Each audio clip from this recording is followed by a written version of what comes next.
2008-9 में मुझे याद है, मैं मैट्रिक का स्टूडेंट था, तो तब से मैं इमरान खान की पार्टी में हूँ।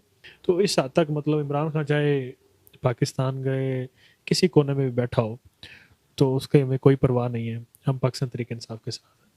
अस्सलाम वालेकुम नाज़रीन, ताक न्यूज़ के साथ गुलाम अली यासी आपकी खिदमत में हाजिर है। आज हमारे साथ इमरान खान के दायरीना साथी Malik Azhar Iqbal advocate high court मौजूद हैं। जी सर, बताइएगा कि आप इमरान खान से बहुत मोहब्बत करते हैं, ये कब से? बिस्मिल्लाहिर्रहमानिर्रहीम, बहुत शुक्रिया।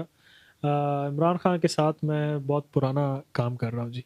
पाकिस्तान तरीके इंसाफ दीपालपुर में कुछ 6 से 7 हम दोस्त थे जो मौजूद थे, तो तब से हम काम कर रहे हैं। 2008-9 में मुझे याद है, मैं मैट्रिक का स्टूडेंट था, तो तब से मैं इमरान खान की पार्टी में हूँ, पहली बात। दूसरी बात ये है कि इमरान खान से मोहब्बत और इश्क की इंतहा यही है कि आज भी इस ऐसे सख्त दौर में जहाँ पे पाकिस्तान तरीके इंसाफ का नाम लेने पे FIR हो जाती है, तो हम उसके बावजूद पाकिस्तान तरीके इंसाफ के ना सिर्फ साथ खड़े हैं, बल्कि पाकिस्तान तरीके इंसाफ के लिए काम कर रहे हैं, उनके एजेंडे पे काम कर रहे हैं। और पाकिस्तान तरीके इंसाफ के जो इलेक्शंस ये साबका हुए हैं, उसमें भरपूर उनकी सपोर्ट की है। तो इस हद तक मतलब इमरान खान चाहे पाकिस्तान गए किसी कोने में भी बैठा हो, तो उसके हमें कोई परवाह नहीं है, हम पाकिस्तान तरीके इंसाफ के साथ हैं। सर, अभी आपने ज़िक्र किया 2008 से आप तरीके इंसाफ के साथ हैं, तब तो दीपालपुर में पीटीआई का वजूद भी नहीं था। सबसे बड़ी बात ये होती है किसी भी कारकुन के लिए, जो असल किसी भी पार्टी का नज़रियाती कारकुन होता है ना जी, उसको किसी ओहदे की फ़िक्र नहीं होती। जिस पार्टी में ऐसे कारकुनान मौजूद हों जिनको ओहदों की कोई गरज ना हो, तो वो पार्टी जो है ना वो तरक्की करती है, वो पार्टी बूस्ट करती है। और पाकिस्तान तरीके इंसाफ में मैं ये अपने पूरे 100% श्योर होकर ये बात कर रहा हूँ कि बड़े ज़्यादा ऐसे कारकुनान हैं जिनको किसी भी ओहदे की ज़रूरत नहीं है, बाशमूल मेरे। मैंने आज तक पार्टी से कोई ओहदा नहीं लिया। ये पिछले 5 साल में जब पाकिस्तान तरीके इंसाफ की गवर्नमेंट थी, तो मुझे नायब सदर तरीके इंसाफ तहसील दीपालपुर की ऑफ़र हुई कि आप बन जाएं, आप बड़े पुराने हैं।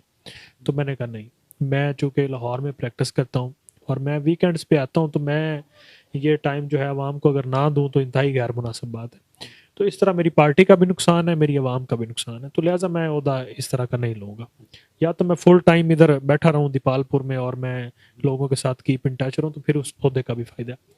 तो इस वजह से ये जो ओहदे जिन जिन जो कारकुनान नहीं लेते ना, वो रीढ़ की हड्डी होते हैं, और उनकी वजह से ही तो बस एक मैं भी छोटा सा कारकुन हूँ पार्टी का इस किस्म का, कि मुझे याद है कि बल्कि काफ़ी लोगों को पता है ये सारी चीज़ें कि चुरस्ता मियाँ खां से मैं बिलोंग करता हूँ, और वहाँ पे कोई पाकिस्तान तरीके इंसाफ का नाम लेने वाला नहीं था जब मैंने वहाँ पे तरीके इंसाफ का झंडा लगाया। और आज भी अल्हम्दुलिल्लाह वहाँ पे अगर मेरी पहचान है तो वो यही कहते हैं, यार वो मलिक अज़हर PTI वाला। तो ये मेरे लिए बड़ा खुश आइंद है कि मैं इमरान खान का सिपाही हूँ और पाकिस्तान तरीके इंसाफ के साथ खड़ा हूँ। अच्छा सर, ये बताइएगा कि इमरान खान के केसेस के बारे में, और दूसरा ये भी सुनने में आ रहा है कि ईद के बाद रिहा हो जाएंगे। दुआ तो यही है कि ईद से पहले रिहा हो जाए, लेकिन चूँकि मामलात इस किस्म के हैं कि इमरान खान इस वक्त किसी भी ऐसे बंदे की बात नहीं मान रहे जो उनके साथ डील करवाना चाह रहे। तो पहली तो ये बात है, क्योंकि कुछ मीडिया पे चल रही होती है कि जी इमरान खान डील कर रहा है, ये कर रहा है। बेसिक इमरान खान के बाहर ना आने की वजह यही है कि वो किसी के साथ डील ही नहीं कर रहा। आज वो इमरान खान उनके आगे घुटने टेक दे और डील कर रही है, सारे मुकदमे खत्म हो जाएंगे, इनकी वक़्त तो इतनी कोई है। बाकी अगर कानूनी में बात करूं तो इमरान खान के जो सज़ा हुए हैं, जो मुकदमात जिनके अंदर सज़ा हुई है इमरान खान साहब को, तो उनकी अपीलें जो हैं वो मुअज़्ज़ज़ अदालत आलिया इस्लामाबाद हाई कोर्ट में चल रही हैं, जिसमें ये सोमवार की भी एक डेट है, मंडे की।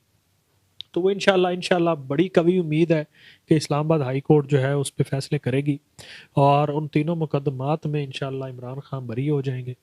और उसके बाद एक मुकदमा चल रहा है, ठीक हो गया, अलकादर ट्रस्ट का, उसका ट्रायल हो रहा है, वो भी बड़ी स्पीड से चला रहे हैं कि इस पर भी अब इमरान खान को सज़ा दे दें जल्दी से। और मुल्क पाकिस्तान की आवाम देख रही है कि उन सज़ाओं की ये वक़्त होती है कि जिस चीज़ पे सज़ा देते हैं ना, उसका कागज़ ही मौजूद नहीं होता। यानी कि वो जो डॉक्यूमेंट्री एविडेंस होती है, इसको कानून की ज़बान में कहते हैं, वो डॉक्यूमेंट्री एविडेंस पे सज़ा दे रहे होते हैं, लेकिन जिस डॉक्यूमेंट्री एविडेंस पे सज़ा उनकी बनती है वो डॉक्यूमेंट्स मौजूद ही नहीं होते। जैसे साइफर का केस है, साइफर सफ़ा मिसल पे मौजूद ही नहीं है। मेरे कानून समझने वाले दोस्तों को समझ आ रही होगी ज़्यादा। और चूँकि जिस कागज़ की वजह से सज़ा हो रही है वो सफ़ा मिसल में मौजूद नहीं, तो वो सज़ा कैसे हो सकती है? जब उसका रिकवरी मेमो ही नहीं बना, वो सफ़ा मिसल पे नहीं आया, वो एग्जिबिट ही नहीं हुआ, तो सज़ा कैसे हो सकती है? तो लिहाजा ये सज़ा सिर्फ इस हद तक ही है कि आप हमारे साथ डील कर लें और मुल्क से बाहर चले जाएं, या चुप करके बैठ जाएं अपने घर अच्छा, में। डील किस किस्म की हो रही है? डील हो ही नहीं रही ना, डील ना होने की नहीं, वो वजह क्या चाहते हैं, किस तरह की डील है? वो तो ये चाहते हैं कि मुल्क से बाहर चला जाए इमरान रिहा रिहा कर देंगे। रिहा वो देखे ना कि मैं बता चुका हूँ पहले ही कि इन केसेस की वक़्त तो यही है, बल्कि सिर्फ इमरान खान साहब नहीं, जितने भी पाकिस्तानी तहरीक इंसाफ के कारकुनान लीडर्स के ऊपर मुकदमात हैं, उनकी वक़्त यही है, उनकी वैल्यू यही है, उनका वज़न इतना कोई है कि वो सिर्फ पार्टी छोड़ दें, मुल्क से बाहर चले जाएं और ये ऐलान कर दें कि पाकिस्तान तहरीक इंसाफ से ताल्लुक़ नहीं, वो सारे मुकदमात ख़त्म। बस इतनी की वक़्त है उनकी। इसीलिए इन मुकदमात की भी इतनी वक़्त है। जैसे सबके सामने है, हमारे कई दोस्तों ने और कारकुनान ने ये ऐलान किया कि जी पाकिस्तान तहरीक इंसाफ से हमारा कोई ताल्लुक नहीं है, उनके ऊपर दहशत गर्दी के मुकदमात थे, 20-20 FIRs थी, वो ख़त्म कर दी गई, उनको बेगुनाह कर दिया गया, वो अगर जेल के अंदर थे तो रिहा हो चुके हैं। तो उसके बाद वो पाकिस्तान तहरीक इंसाफ में फिर आ गया, वो फिर सोचने लग गए कि क्या करना चाहिए। खैर ये मामला चल रहा है, लेकिन सबसे इम्पोर्टेंट बात मैं करना चाह रहा हूँ आपके तवसत से, ये इमरान खान की बात नहीं है, ये आपकी और मेरी बात है, ये पाकिस्तानी अवाम की बात है। और मैं आज आपके ज़रिए ये बात ज़रूर करना चाहूँगा कि नवाज शरीफ ये बात करता है कि जी हमें मुझे उसने उतारा, मुझे उसने उतारा, मुझे चलने नहीं दिया गया, मेरी गवर्नमेंट ने चलने नहीं दी गई। तो अगर आज इमरान खान अगर उन लोगों के सामने आके खड़ा हो गया है, क्या नवाज शरीफ को साथ नहीं खड़ा होना चाहिए? क्योंकि नवाज शरीफ और इमरान खान, उसको उतारने वाले तो वो एक ही बंदा था, वो एक ही कुव्वत है ना। नवाज शरीफ क्यों चुप बैठा है? उसकी ताकत का नवाज शरीफ का अंदाजा तो अब लगना चाहिए ना। अब नवाज शरीफ के पास मौका है, एक बात है, लेकिन क्या है, इसीलिए नवाज शरीफ झूठ बोलता है। ठीक हो गया, उसकी बात में कोई वजन नहीं है, वो सिर्फ अपने इक़्तिदार हासिल करने की खातिर ही उन अदारों पर तनकीद करता है, और वो अदारे उसको इक़्तिदार में ले आते हैं और फिर उतार देते हैं। भाई जो लेके आएगा वो उतार भी देगा आपको। और आज आपने देखा नहीं, आज देख लें कि एक ऐसा शख्स जो निगरान गवर्नमेंट के अंदर एक वजीर था, और उसको इस गवर्नमेंट ने भी एक वजीर बना दिया है, और एक अदारे का चेयरमैन भी बनाया उसको, और वजीर आजम से उसने सीधा सीधा फड्डा कर लिया, और एट लीस्ट वही वजीर ही जीता है। वो वजीर आजम को हरा गया है क्योंकि वो किसी और का बंदा है। तो लिहाजा नवाज शरीफ को ये बात सोचनी चाहिए, ये मौका है उसके पास, अगर वो मुल्क पाकिस्तान का खैर खा है। अगर वो खैर खा नहीं है तो ऐसे मौके बार बार नहीं आते, फिर बातें ही रह जाएंगी उनकी कि जी मुझे क्यों निकाला, मुझे क्यों बुलाया, फिर ये बातें ही है नवाज शरीफ की। अगर तुम कहते हो नवाज शरीफ, तुम कहते हो कि अगर मुझे क्यों निकाला और किसने निकाला, तो बताओ आप आके। अब उसके पास ये मौका है कि वो उन लोगों के खिलाफ जंग लड़े। ये नहीं होता जंग क्या था भाई की जंग, जंग जो होती है वो इखलाकी भी होती है, एक इखलाकियात की जंग है। मुल्क पाकिस्तान में इस वक्त सबसे बड़ी जंग की जो ज़रूरत है ना, वो इखलाकी जंग की ज़रूरत है, जो हमारे अंदर मर चुकी है। चुप बैठे हैं हम, लेकिन मैं अवाम को सलाम पेश करता हूँ जिसने 8 फरवरी को इमरान खान के हक में फैसला दिया, और बाकी आपके सामने है। अच्छा सर, अली अमीन गड्ढापुर जो केसेस की आड़ में उनके जो गिरद है वो घेरा तंग किया जा रहा है, तो क्या केसेस हैं? हाँ, कोई केस नहीं है, सिर्फ अली मन गंडापुर के खिलाफ भी इस वजह से केसेस बनाए गए कि वो हमसे मिल नहीं रहा, हमारे साथ मुलाकात नहीं कर रहा। वो मिलने आए, ठीक हो गया। इस पे मेरी राय जो वो बड़ी सियासी है, गैर सियासी राय नहीं देनी चाहिए कि इस वक्त अली अमीन गंडापुर पाकिस्तान तहरीक इंसाफ का कारकुनान के साथ साथ कारकुन तो है ही है, लेकिन इस वक्त वो पूरे KPK का वज़ीर आला है, जो कि एक प्रॉपर एडमिनिस्ट्रेटिव पावर है। तो उसको एक वज़ीर आला होकर सोचना चाहिए कि जो इस वक्त मुल्क पाकिस्तान का वज़ीर आज़म है, चाहे वो जिस रास्ते से भी आए, एक डेजिग्नेशन तो है ना, तो उनके साथ एक मुफाहमत करके मुल्क पाकिस्तान और अपने सूबे का ही सोचना चाहिए। ये नहीं होना चाहिए कि जी हट दरमी आ जाए, ये गैर सियासी सोच है। चूँकि उसकी एक और वजह भी है, पाकिस्तान तहरीक इंसाफ को ये भी एक मार पड़ी है کہ کچھ لوگوں نے پاکستانی تحریک انصاف کا رویہ غیر سیاسی رکھا. جب سیاست میں آنا ہوتا ہے تو رویہ سیاسی رکھنا چاہیے. ٹھیک ہے, تو اس وجہ سے ان کے مقدمے بس اس وجہ سے تھے کہ وہ ہمیں مل نہیں رہا. وہ ملنا شروع ہو گئے ہیں, ٹھیک ہو گیا, میٹنگز شروع ہو گئی ہیں. جیسے محترم محسن نقوی صاحب بھی میٹنگ کرنے گئے, وہ اس وجہ سے گئے کہ ادھر سے چونکہ ایف آئی اے کی کارروائیوں میں تھوڑا سا دشواری پیش آ رہی تھی, تو وہ ملنے گئے, ان سے تعاون کی مطلب ہے گفتگو ہوئی ان کی. تو وہ وزیر اعلیٰ صاحب نے تعاون کا پورا کہا, انہوں نے کہا جی جو غلطی یہاں پہ ایکٹ ہوگا تو ایف آئی اے کا ہم پورا پورا تعاون کریں گے.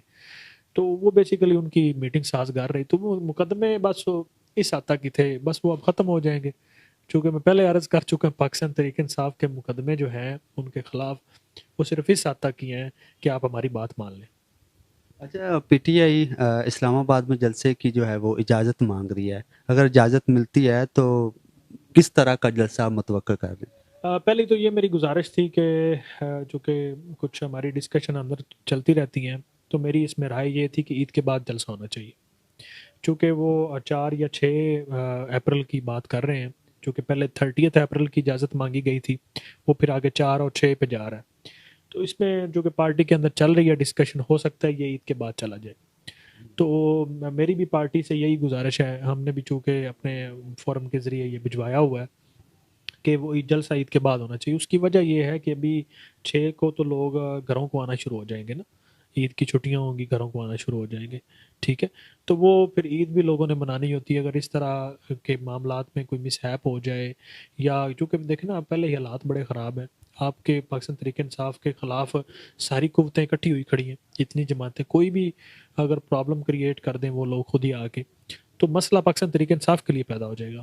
تو عید سے پہلے میرا خیال ہے یہ نہیں کرنا چاہیے. ویسے بھی رمضان شریف ہے, تو عید کے بعد جلسہ رکھنا چاہیے, اور اس جلسے میں پھر بھرپور شرکت ہونی چاہیے.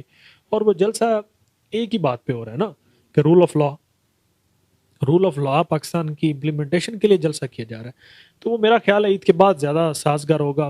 باقی اس کی اجازت ملنے کے چانسز اسلام آباد گورنمنٹ سے بہت کم ہے, تو اس لیے آنریبل اسلام آباد ہائی کورٹ میں وہ معاملہ پینڈنگ ہے, وہاں پہ ریٹ پٹیشن دائر کر دی گئی ہے. تو وہ دیکھتے ہیں اونٹ کس کروٹ بیٹھتا ہے. جلسہ تو ہوگا انشاءاللہ, چاہے وہ اسلام آباد میں ہو یا کسی اور شہر میں ہو. میں اگر 9 مئی پہ جاؤں تو 9 مئی جو ہے بیسیکلی میں نے عرض کیا کہ وہ ہمارے اوپر پلانٹ کیا گیا. اب دیکھیں کہ 9 مئی کی اگر پراپر, عمران خان صاحب بھی کہتے رہے کہ انکوائری کرائی جائے کہ وہاں پہ چیک پوسٹ سے اگر قافلہ آگے گزرا ہے تو کس کی نیگلیجنس ہے. وہ جو بندے ہیں جنہوں نے وہ قافلہ گزرنے کے دوران کیمرے توڑے ہیں, وہ بندے کون تھے؟ وہ بندے تو آج تک سامنے نہیں آ سکے. پراپر اگر انکوائری ہو تو میں آپ کو 100% کہہ سکتا ہوں کہ پاکستان آرمی کے خلاف پاکستانی تحریک انصاف کو استعمال کرنے والے لوگ اور ہی نکلیں گے. پاکستان تحریک انصاف نے کبھی بھی پاکستان آرمی کے اگینسٹ اس طرح کی کارروائی کرنے کے لیے نہ کبھی سوچا ہے, نہ کبھی انسٹیگیٹ کیا ہے. اور ویسے بھی پاکستان کے ادارے جتنے بھی موجود ہیں وہ سب کے لیے قابل احترام ہے. ٹھیک ہے, اور اگر وہ ادارے آئین سے باہر کام کرتے ہیں تو اس کے لیے پراپر فورم ہے, اس کے اوپر آواز اٹھائی جاتی ہے, ان کے خلاف کارروائیاں کی جاتی ہیں, وہ تو ایک قانون کا حصہ ہے. لیکن یہ ایک سازش تھی جو کہ پاکستان تحریک انصاف کے اوپر مسلط کی گئی, اور یہ ایک واقعہ وہاں پہ کروایا گیا, جلاؤ گراؤ کرایا گیا پراپر پلان کے تحت, جس میں پاکستان تحریک انصاف کا کوئی کسی قسم کا بھی عمل دخل نہ ہے. اور دوسرا یہ ہے کہ اگر صحیح بات پوچھی جائے تو 9 مئی کی جو وکٹم ہے نا پاکستان تحریک انصاف, ٹھیک ہے, اصل جو نقصان کیا گیا ہے نا 9 مئی کو وہ پاکستان تحریک انصاف کا کیا گیا. اور اسی طرح ہی 9 فروری کو جیسے پاکستان تحریک انصاف کا نقصان کیا گیا کہ ان کے ووٹس کو تبدیل کر کے نون لیگ کو گفٹ کیا گیا. ٹھیک ہے, اور 8 فروری کو جیتے ہوئوں کو 9 فروری کو ہرایا گیا, اور 8 فروری کو ہارے ہوئوں کو 9 فروری کو جتوایا گیا. تو یہی چیز جو ہے بڑی کہہ لو کہ پاکستان کے اندر الارمنگ ہے کہ پاکستان میں کسی بھی واقعے کی پراپر اور شفاف انکوائری اگر ہو جائے نا تو سارا دودھ کا دودھ اور پانی کا پانی ہو جائے. اور اس کی میں اگزامپل ایک اور بھی دے دیتا ہوں کہ عمران خان نے جب 2013 میں یہ بات کی تھی کہ 4 حلقے کھلوا دیں اور اس کا آڈٹ ہو جائے تو آپ کھلوا دیتے. تو لہٰذا اس وجہ سے انکوائری پراپر اس وجہ سے نہیں کروائی جاتی کسی بھی معاملے کی کہ معاملہ کچھ اور ہوتا ہے. تو یہ ساری سچویشن ہے. اچھا، عمران خان کی طرف سے جو IMF کو خط لکھا گیا، حکومت وقت نے اس پہ بڑی تنقید کی ہے، تو کیا کہنا چاہیں؟ بالکل ٹھیک لکھا وہ خط، اس میں کوئی ایسی بات نہیں تھی. ٹھیک ہو گیا، تنقید تو ہوتی رہتی ہے، جب بھی کوئی ایسی پارٹی ہے جس کو آپ دبا رہے ہیں تو وہ کوئی کام کرے اس پہ تنقید تو انہوں نے کرنی، ان کا وہ ویسے بھی رائٹ ہے جمہوری. پاکستان میں چونکہ جمہوری حق کو بھی برائے نام ہی استعمال کیا جاتا ہے نا، اور پاکستان میں جمہوریت ویسے ہے بھی نہیں اس وقت. پاکستان میں تو کچھ اور ہی چل رہا ہے. اور باقی رہے گی خط کی بات، تو خط جو ہے وہ بالکل ٹھیک لکھا گیا. دیکھیں وہ کیوں لکھا گیا. اب آپ ورلڈ بینک اور اس کے علاوہ یہ جو IMF ہے ان سے جب قرضہ لیتے ہیں، وہ آپ کو قرضہ کیوں دیتے ہیں؟ سوال پہلا یہ ہے. کسی کو یہی نہیں پتا کہ قرضہ وہ کیوں دیتے ہیں آپ کو. وہ اس وجہ سے نہیں دے رہے ہوتے ہیں کہ جناب آپ شاہی خرچیاں کریں، ہاں؟ آپ گاڑیاں جناب بڑی بڑی رکھ لیں، آپ BMW رکھ لیں، BMW کے ٹائر اتنے مہنگے بدلوا لیں. وہ اس چیز کے لیے خرچہ نہیں دیتے، وہ کچھ چند چیزوں کے لیے خرچہ دیتے ہیں.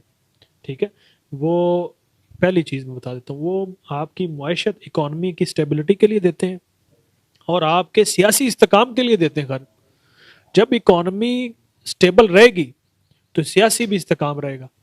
جب اکانومی سٹیبل نہیں رہے گی تو پھر آپ کیا کریں گے؟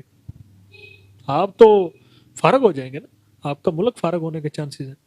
تو اس وجہ سے اس چیز کو لوگ سوچتے ہیں عمران خان نے اسی وجہ سے لکھا کہ یہاں پہ پولیٹیکل سٹیبلٹی ہی نہیں ہے. ٹھیک ہے، پولیٹیکل معاملات پہ ڈھاکہ ڈالا جا رہا ہے، تو آپ اس کی اکانومی کیسے اسٹرانگ ہو سکتی ہے؟ آپ اس کو قرضہ دیں گے، یہ قرضہ تو کھا جائیں گے آپ کا. تو کھا تو بالکل ٹھیک تھا، یہ لوگ سمجھتے نہیں ہیں. آپ وہ رپورٹ منگوا لیں جس کے اندر IMF نے یہ لکھا ہے کہ آپ کے ملک کے اندر پچھلے 50 سال میں کتنے پرسنٹ سٹیبلٹی آئی. 6%. یہ ورلڈ بینک کی بھی رپورٹ ہے، آپ چیک کر لیں، یہ گوگل پہ اویلیبل ہے. 6% آپ کی سٹیبلٹی آئی ہے political. Can you imagine that? ٹھیک ہے، اس طرح جوڈیشل سٹیبلٹی بھی ہوتی ہے. تو لہٰذا یہ بالکل ٹھیک تھا خط، کوئی ایسا مسئلہ نہیں اس میں.